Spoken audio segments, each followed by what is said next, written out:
This meeting is being recorded. Cool. Right, hi everyone.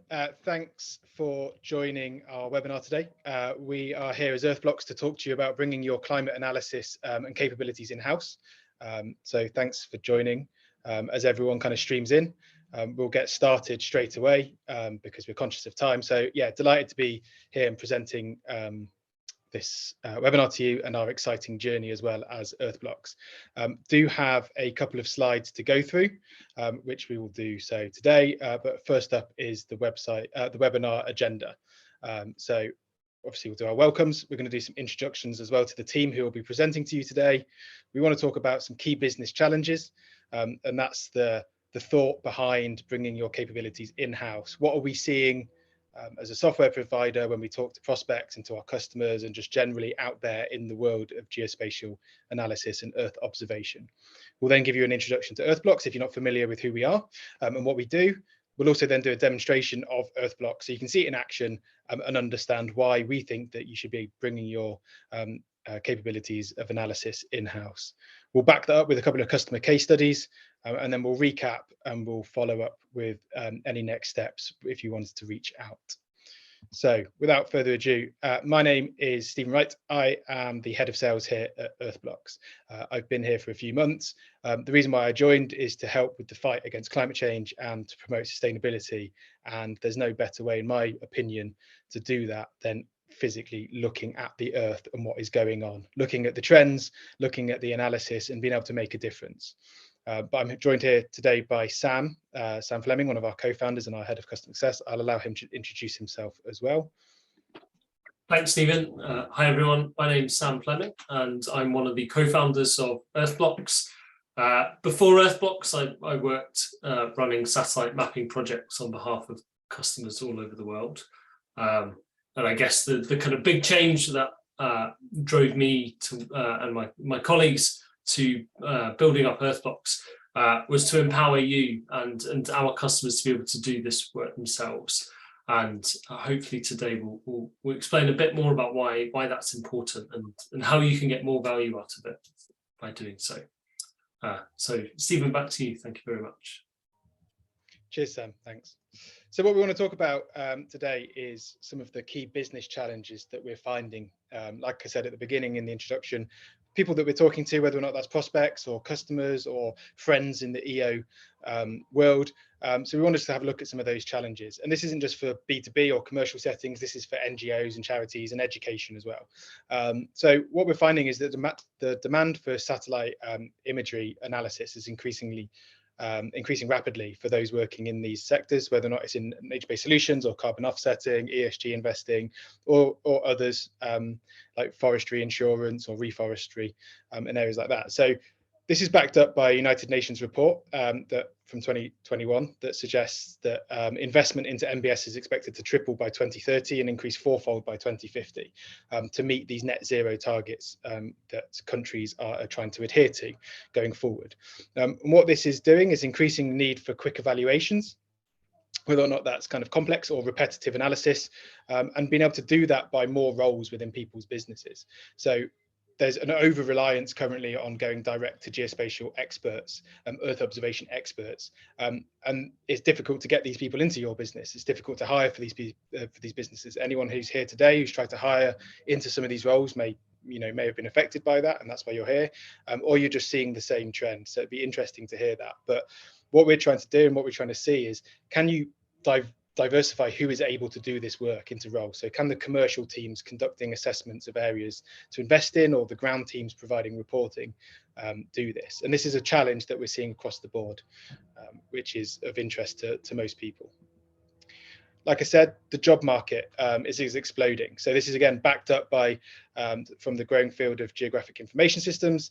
The US government predicts that geospatial analysts and geographic information systems, GIS, will be in high demand, and everyone wants to hire into this role. So you can read that quote yourself. But a customer of ours recently told us that everyone wants to hire GIS specialist right now. It's the key skill in the sector.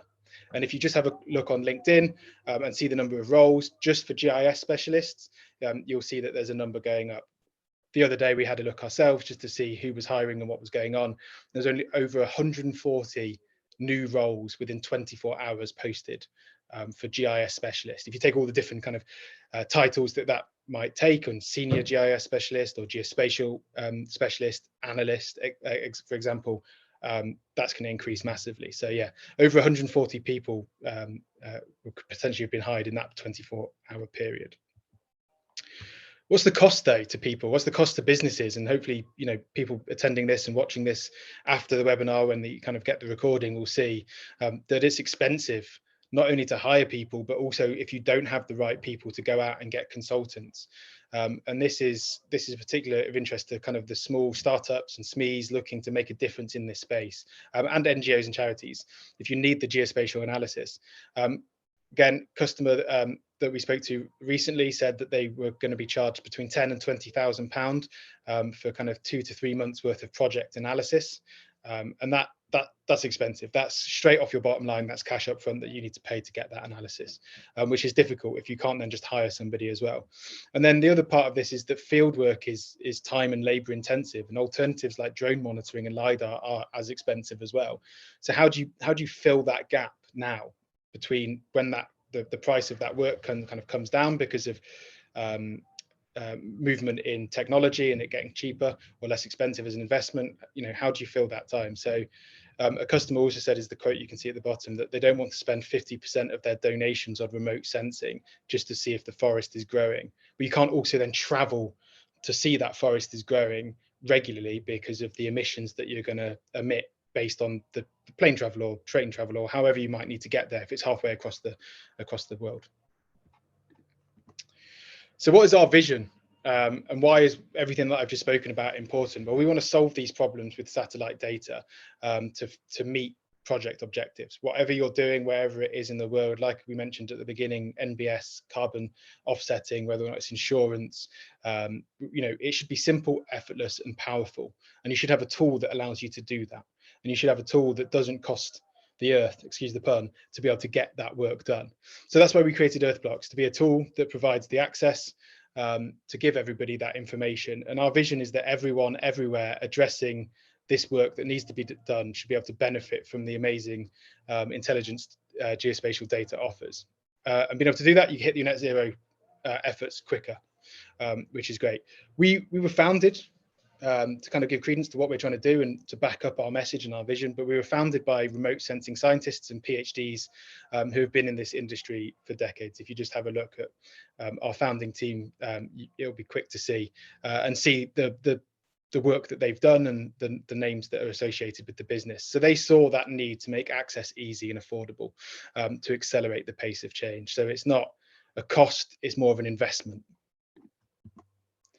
So key business benefits of how we help and how we can address those blockers that we spoke about earlier is that we enable you to meet increasing demand for project assessments and monitoring.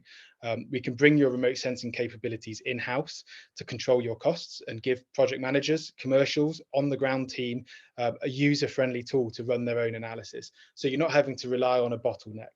But that bottleneck isn't necessarily a problem because that allows the geospatial experts that you do have in-house to go and do more complex, demanding work and not that repetitive design work that they need to do and running that analysis that could be done by someone else with an easy tool with a low barrier to entry. So freeing up that time allows people to focus on the more complex issues that they have out there. That also saves money. Time is money and time is precious in the fight against climate change, and that's what we're here to do.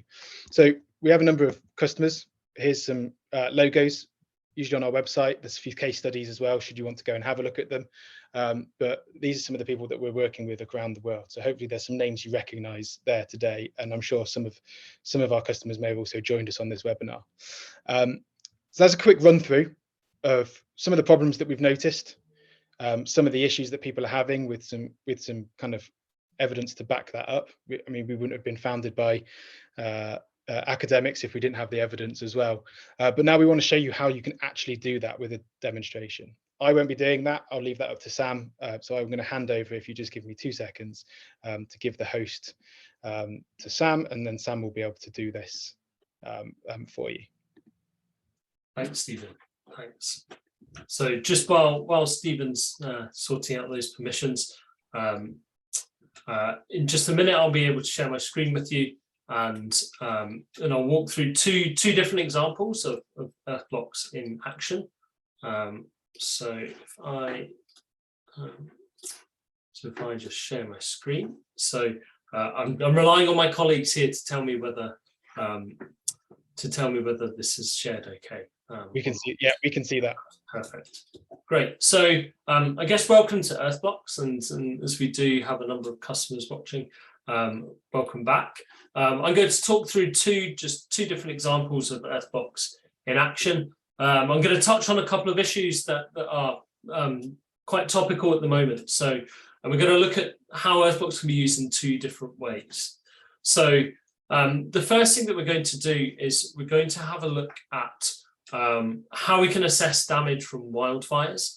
And for this, we're going to use the example of California in 2020.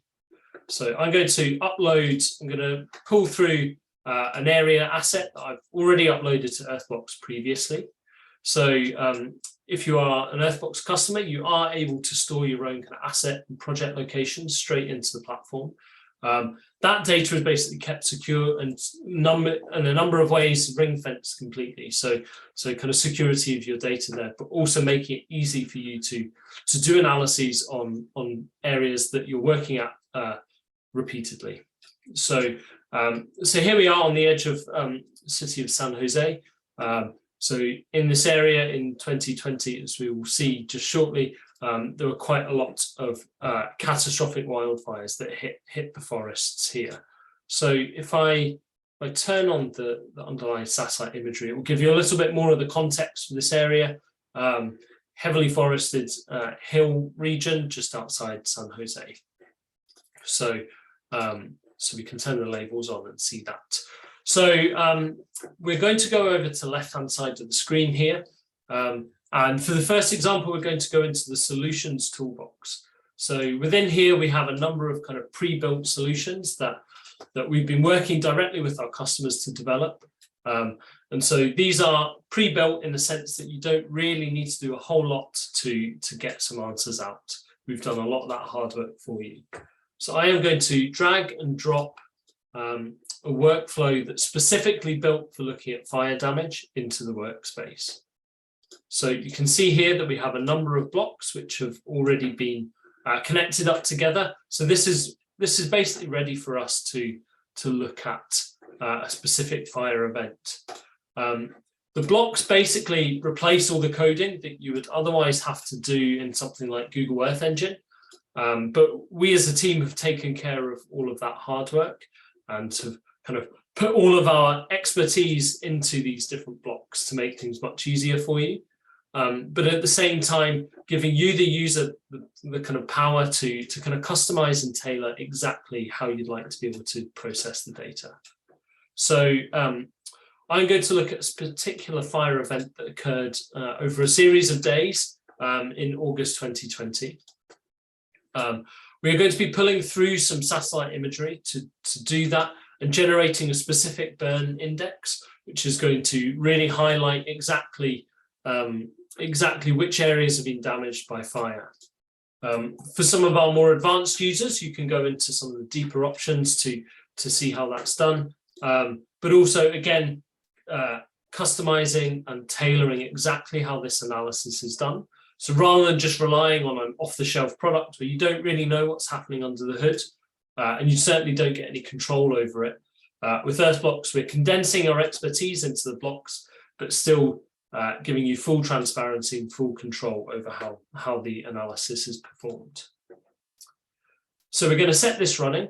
Earth Blox is completely cloud-based, which means provided you have an internet connection, you can access this anywhere. You don't need to spend days downloading data. You can avoid specialist software for kind of pre-processing, and you certainly don't need to spend any time writing code to perform your analysis.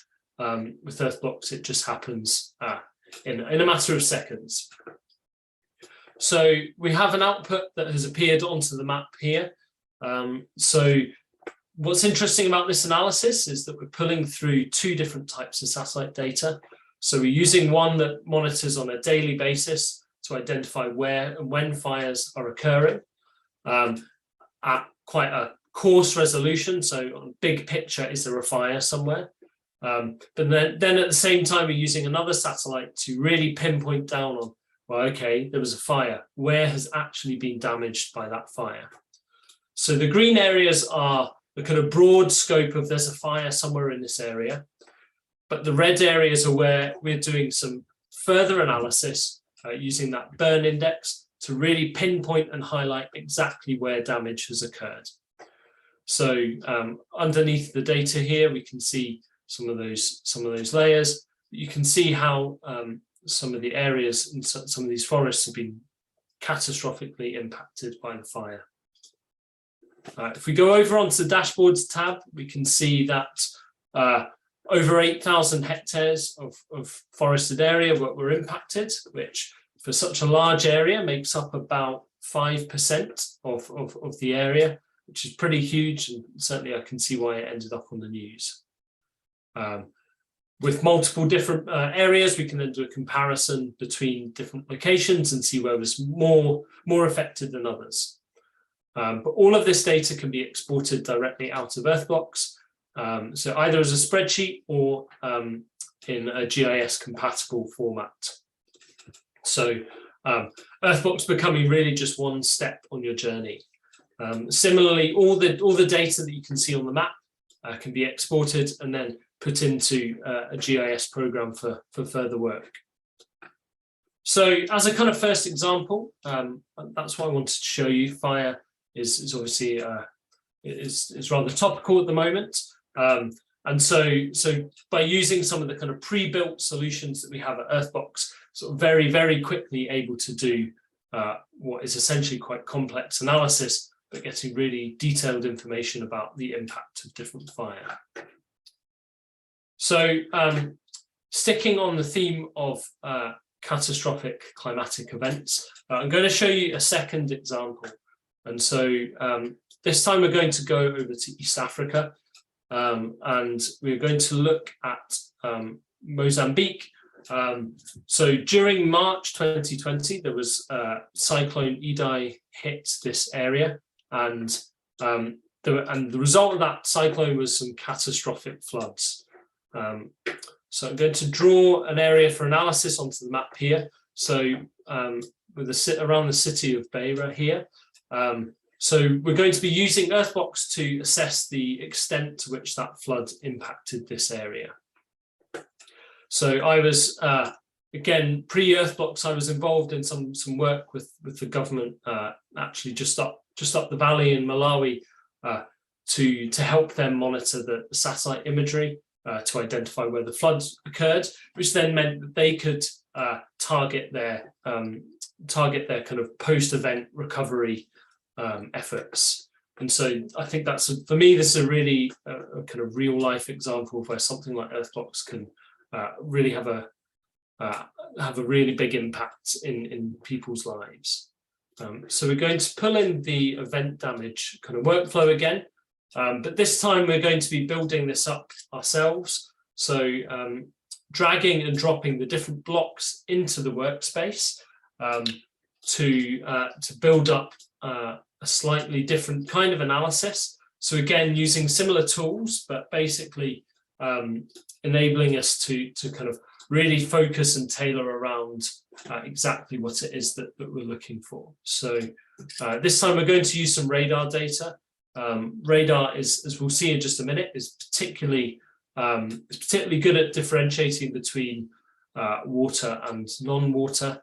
And so for looking at, I guess, for looking at which areas were inundated by a flood, it can be quite powerful. So we're going to look over a series of days in March 2019, which is when the floods occurred. And we are going to set some of these settings, again, sort of really jumping into this idea of being able to customize and tailor exactly how you do your analysis. Because everything's cloud-based and it takes seconds to run, we can iterate over this to find the right solution for the situation that we are looking at. So here I've been dragging and dropping the different blocks into place. I've not just been relying on a specific example that is already pre-built. I'm kind of doing all of this myself. When you join Earth Blox, you get we do a range of kind of training to I guess bring you up to speed, and we've got a great wealth of support materials as well. So on the map here, we can see again, you can see the green areas that were not impacted during the floods, but the red areas is where that flood extent occurred. And so we can see how that relates to, if I turn this layer off, we can then see how that relates to some of these regions, and particularly some of the areas around the rivers here. So as I said, very, very catastrophic floods and very large areas being impacted. And again, we can see how much area, it was almost 200,000 hectares in just this region alone impacted.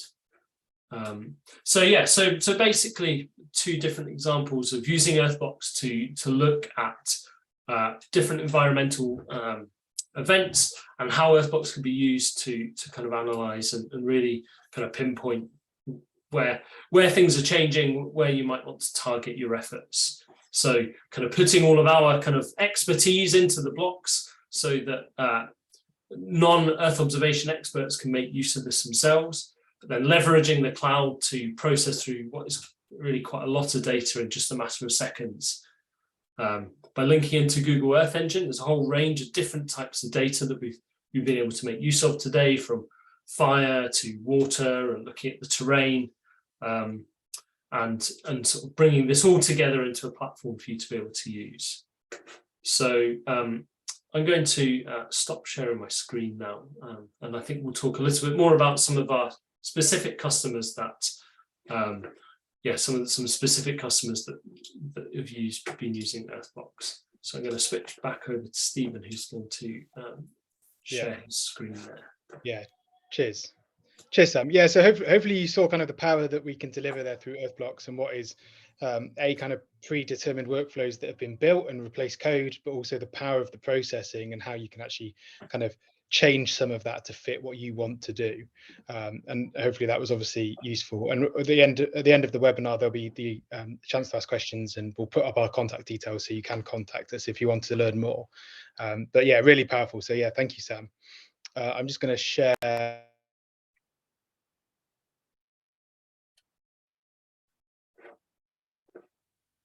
Stephen, I think you've muted yourself there. It wouldn't be a webinar without something going wrong, would it? So sorry, it's because when I shared my screen. As we said at the beginning, we're going to share some real life examples of our customers and what they do and how they're doing it and what they're trying to achieve. So Sam, in his role of head of customer success, is very close to our customers, and also part of that is we offer training and continued communication with our customers, and we have a knowledge hub, and we train you to get to that point, and we onboard you so you can get to the point of what you just saw Sam do can kind of become second nature to the people within your organization already who might want to do that repeat analysis, that you don't have to rely on those geospatial experts. So yeah, I think the first one here is we're going to talk about Forestry, who is part of Globe Underwriting and their insurance risk modeling. Yeah, so Forestry are some of the earliest users of Earth Blox, and essentially the team at Forestry are not GIS analysts. They're experts in kind of risk management and underwriting and kind of insurance assessment.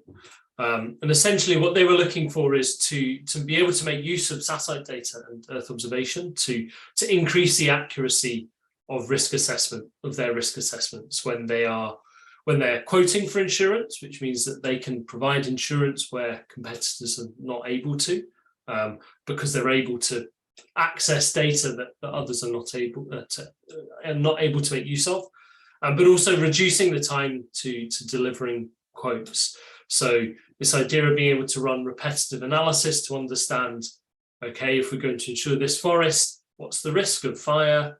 how many times has it burnt down in the past 20 years, but also on an ongoing basis once they have an insured asset. There's been a storm, has this been damaged by wind, or there's a drought, is this likely to impact our area? So sort of being able to automate some of these repetitive analyses and access a whole range of different types of data ultimately leads to a kind of team of insurance risks analysts being able to quickly provide quotes to their clients and increase the accuracy and the confidence in their risk assessments. So, and I think Phil's words there really sum it up. So before Earth Blox, he says it would take them days to get to an end result. And now with Earth Blox, they're under an hour. So, I mean, that speaks for itself. That's almost a over 90% kind of reduction in the amount of time taken to do this. And so you can really see how the impact that this would have on their work, not spending days just finding data and wrestling with it before they can get on with their job of providing insurance, and Earth Blox kind of enabling them to do that. So the second case study that we're going to look at is with the United Nations Environment Programme. So we've been working with them for a number of years, and essentially what they were looking for was they were looking for a way that would enable them to scale analysis without a massive increase to their overheads. So either by hiring more GIS experts or by working with expensive kind of external consultants, but also reducing the time it takes them to do geospatial analysis. And so what they were looking for was to find a way to enable their in-country teams who work across 130 different countries with setting up projects and working with policymakers for climate change mitigation and adaptation, sort of enabling them to respond faster and reducing dependency on field work, but at the same time enabling again, non-geospatial experts to really leverage the power of satellite data. So yeah, and I guess we've been focusing initially on the Horn of Africa and Somalia. We've got over 300 different users registered with them, and it's going to be ultimately used by in-country teams over 130 countries. But by faster prioritization response times, it means that they're able to provide the kind of support and interventions that are needed where and when, and most tailored around exactly exactly the issues that are occurring. So if there's a drought, you're not waiting 6 months to learn that there's a drought and it's occurring here and these are some of the issues. You can really react as and when is needed.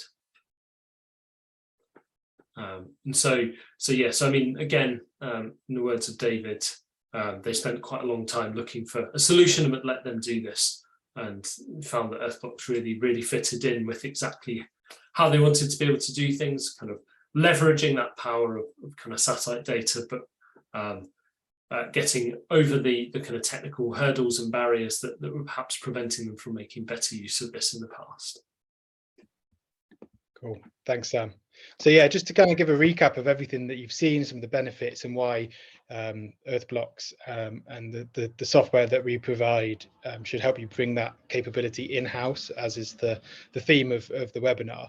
What we're going to give you is the tool to be able to build and run satellite image analysis in minutes, not just by geospatial experts, but anyone within your business, whether or not it's, like, as we said at the beginning, commercial teams or busy executives, wherever it is, people on the ground, people in the office, people working from home. It's cloud hosted, so your data is secure. You can share that with your team. We host it, we process everything in the cloud, so you get those benefits as you see, and you get access to, as well, the entire Google Earth Engine data catalog. There is other data that we can kind of consume and bring into the platform, and we'd be happy to talk to you about that, should that interest you. So yeah, we'll put our details up at the end and you can reach out. But not only do you get access and you get a tool, we don't just leave you hanging with that. We have a customer success team headed up by Sam that's on hand to ensure that Earth Blox delivers value. It isn't that you just pay for a tool, you're paying for that service around getting value and having an effect on your bottom line and what your people can do and the power that they have in their hands. So democratizing that data access. So with Earth Blox, you can bring your remote sensing capabilities in-house. It reduces your costs, but increases your use of geospatial analysis and insights, which we think is invaluable and a worthwhile investment. So that being said, if you're interested, pretty straightforward. You can contact the sales team at sales@earthblox.io, reach out to any of the founding team or any of the members on something like LinkedIn or any other platform that you might talk to them about, and we'll understand your requirements, and then we can give you a demonstration on what we can do. We've obviously given some examples today in fire and flood, but there's, I think 900 data sets available that we can provide data on, spanning as far back as I think 40 years. So we can kind of do a bit of everything almost, but we'd love to hear more of what you want to do and how we could help you bring that capabilities in-house. So the last thing to say is just thank you for joining us today. Thank you for your participation, and we will follow up with anybody who has any interest and has any other questions. If you want to send them through, we can go through all of those. But yeah, finally, further information, go to our website or email us at sales@earthblox.io. And thank you very much for your time.